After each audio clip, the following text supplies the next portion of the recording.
Good morning, everyone. Welcome to the new week and the macro snapshot. We are Monday, October the 6th, 2025. Let's immediately look and see what's been happening. A couple of interesting things over the weekend. Let's start off with the US dollar. You can see here on the dollar index, this is the daily chart for the Dixie. You can see that it's up quite substantially compared to Friday. And that's maybe not driven so much by US activity. We know in the US there's still a government shutdown. The rhetoric seems to have hardened from both the Democrats and from the Republicans over the weekend. Trump is threatening sort of mass layoffs. But so the point is that there doesn't seem to be any immediate possibility of the US government reopening. That means just in terms of markets as well, that we probably won't have too much too many data releases in the next few days at least. In the meantime, though, we have had some information over in Japan and also in Europe, which has caused, as I say, a bit of sort of dollar strength. And again, my point being, this is maybe not so much dollar strength rather than euro weakness and Japan weakness. So let's first of all look at the Japanese yen. I'm going to put this on the spot market here. So let's have a look at USD JPY. And sorry, I just had a strange sound in my ear here. And you can see here that the US dollar gapped up really significantly, a huge gap up of about 2% or so against the JPY. So the question is, why was that? Basically, the LDP, the Liberal Democratic Party, they had their sort of leadership contest over the weekend. And keep in mind that the person who wins that becomes the president, and then normally, as a default mechanism, becomes the prime minister. And the new prime minister is the first female prime minister of Japan, Takeichi. And it's interesting because she's been on record as being, closely allied to Abe, the assassinated prime minister from a few years ago, and Abenomics. And again, not to overcomplicate things, but essentially that kind of policy is associated with a relatively loose fiscal policy, a policy of stimulus. And a policy of sort of helping out smaller companies. And basically, the market has taken that as to mean that there's going to be more pressure on the Bank of Japan not to hike interest rates. So basically, the prime minister, the theory goes, will want interest rates to stay accommodative and loose and not restrictive at all. And therefore, that's obviously a negative for the yen. Now, we're going to have to see what Prime Minister Takeishi says, because, as I say, during the leadership campaign, she was on record of saying that it would be stupid for the BOJ to hike interest rates and whatnot. So there's going to be quite a lot of interesting politics going on. But at least in the immediate aftermath, we have seen that the US dollar has strengthened against the yen weakening based on this idea that the BOJ, that the chances of them hiking anytime soon have diminished somewhat, and they will be pursuing a more sort of accommodative policy. Having said that, I was just reading some research this morning. An economist who's actually very close to Takeichi was essentially saying that maybe she would tolerate. His view is that she would tolerate one more 25 basis point hike, maybe towards the end of this year, and then letting things sort of stay calm in 2026. Nonetheless, Takeichi, she is on record as being a great admirer of Margaret Thatcher. She is a bit of a libertarian. She likes a sort of a loose fiscal policy, a lot of stimulus. She's very sort of nationalistic in a certain sense. So there's also some talk that she may want to start renegotiating the so-called trade deals with Trump. Anyway, so interesting things happening. In terms of the markets, as we've seen, a lot of weakness in the Japanese yen. The question is here for me. I'm looking at this level up at about 151, which, as we can see, is a very strong level, and that would also represent a nice sort of retracement as well, probably like a nice little fib level here.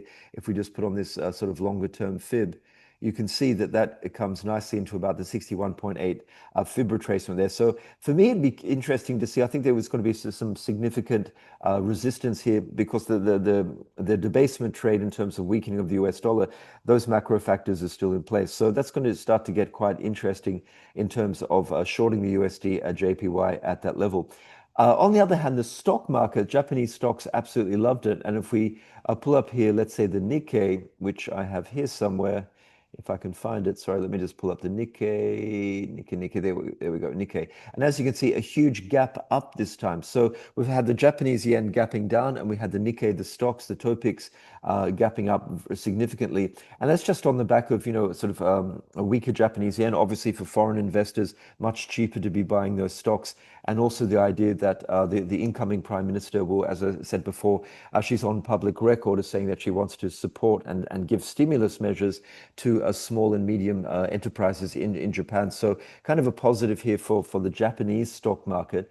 And if we actually look then at the reaction in terms of the BOJ, basically the market repricing a little bit lower the odds of a cut. So I've got here, this is just from the Bloomberg here, you've got the December pricing. So this is December pricing for the Bank of Japan. And as you can see here, again, this is not a cut, this is a hike. So it was up at about, sort of 17, 18 basis points priced in by December. That's now sort of fallen a little bit. Obviously, a lot of volatility around the results of that election. But basically, pricing in a lower possibility of a hike. And if we actually then go across to Japan, just put that on the table here, you can see that for the upcoming October meeting, still six basis points of a hike priced in, and as we said, by December 13.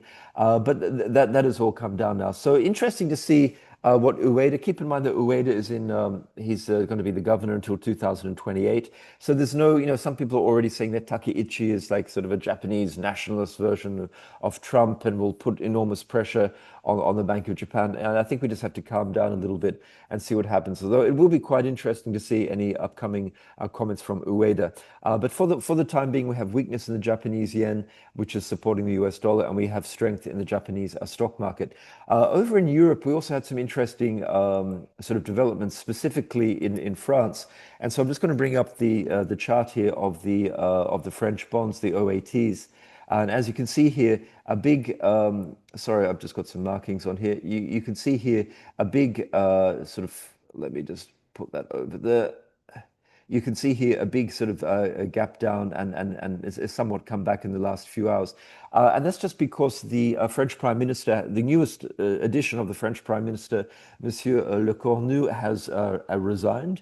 Basically because the socialists, he presented his new cabinet, and both the socialists on the left and the what do they call it, the National Rally on the right, basically said that there was no change. They wouldn't be able to sort of vote for the new budget proposed by Le Cornu.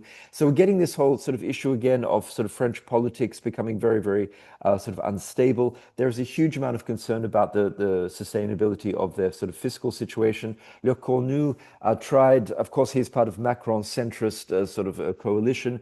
Le Cornu proposed, some modest cuts to sort of pensions and a few other reforms. But it seems as though in France, absolutely impossible for either the more extreme right wing and left wing sort of parties to vote in favor of any kind of fiscal discipline. So we have another prime minister who has resigned. So keep in mind now, that's I think the third, or we had, let's say we had Bayrou, Le Cornu, there was another one. There's like 3 or 4 prime ministers have resigned in the last 6 months or so.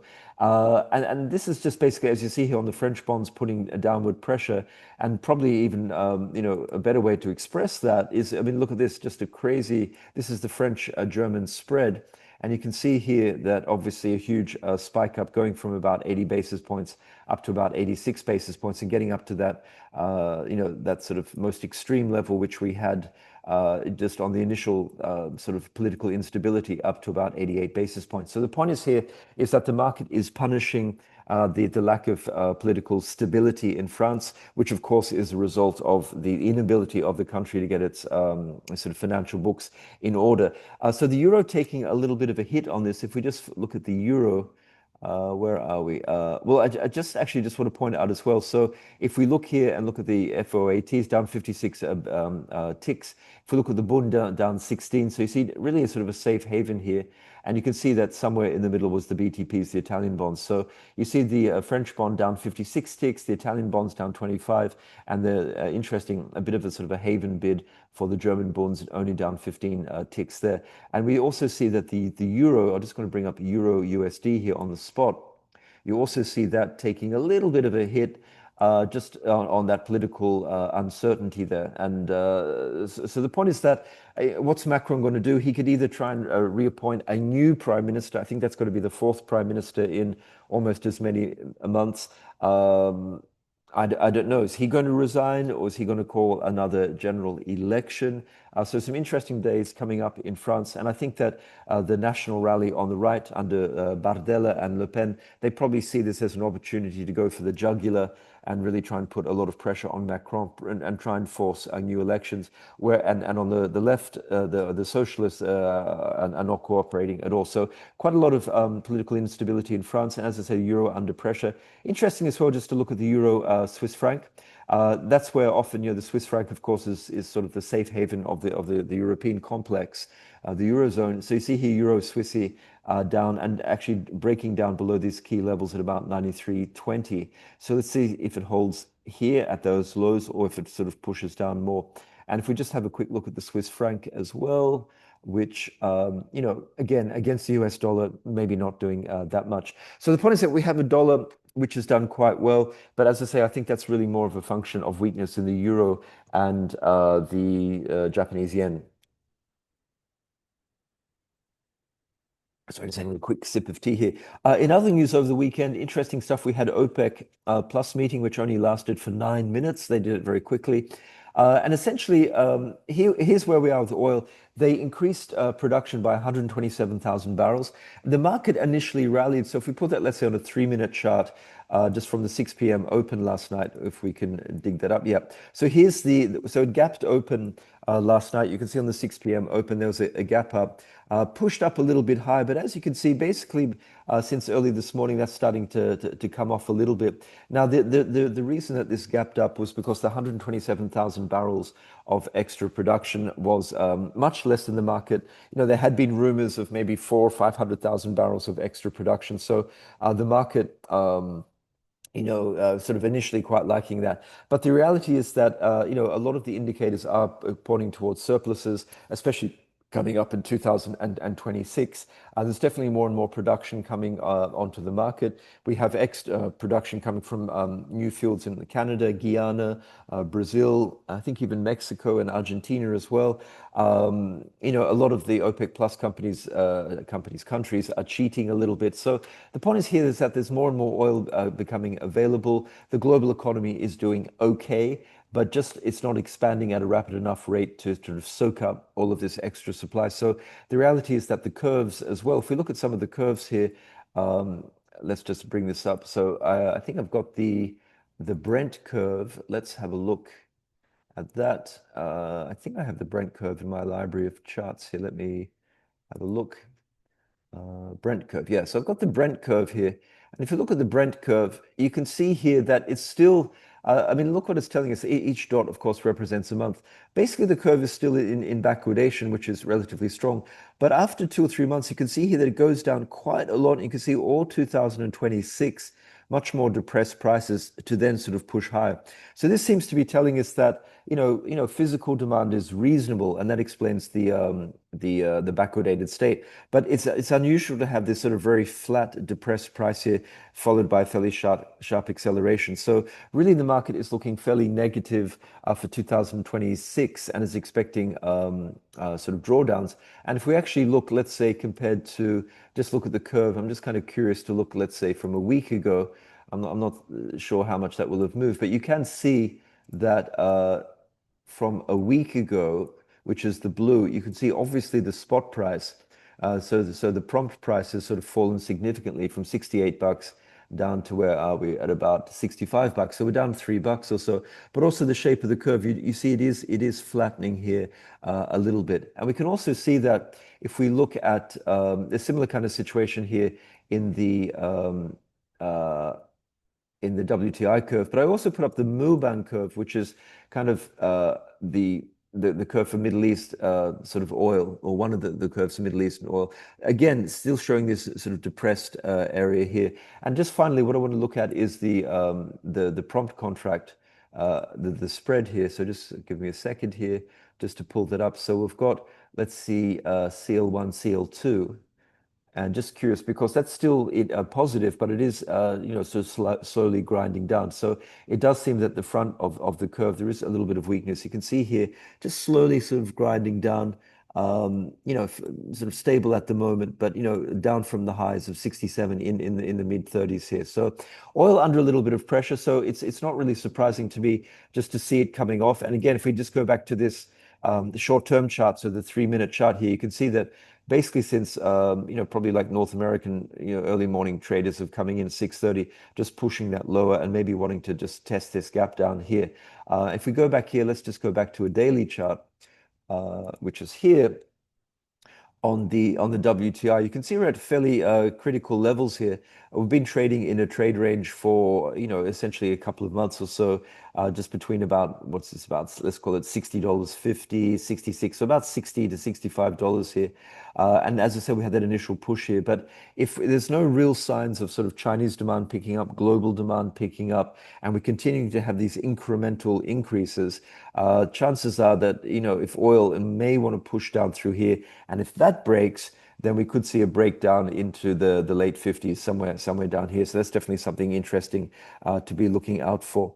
Apart from that, just want to have a quick look around. You see here the volatility, VIX just grinding up a little bit here, but still ES still fairly strong. Although definitely less and less energy in the markets. You can see here some of these earlier pushes up. We're just really getting a very slow grind upwards. We may have some interesting action here today on the Nasdaq because there seems to have just been a new deal announced between OpenAI and let me just bring it here for the headlines here. Let's bring it up here. So you can see here AMD shares jumped 16% on chip deal with OpenAI. So there's talk here that OpenAI will sort of take a stake or do a big, huge deal for chips with AMD. So that's very positive for AMD. So it could be that the Nasdaq today has some positive, hold on, what's this? Some stupid message here. There could be some positive price action today in the Nasdaq. That's what I'll be looking at. So I'm going to keep an eye out on the French bonds, the Japanese yen, the euro, the Swiss franc, and oil. I think there'll be interesting things happening today. And of course, we have quite a lot of central bank speakers all through this week. We have Powell later in the week, although it's just introductory remarks. As you can see here, we don't have a huge amount of data because we still have the government shutdown. So it could just be, headlines, Trump headlines, central bank speak, and any other sort of political sort of developments. Okay, I'm going to leave it there, guys. Thanks very much. We will continue this. Hold on, something's gone wrong. Oh yeah, stop share. So we'll continue this tomorrow. Have a great day. Thanks very much. Goodbye.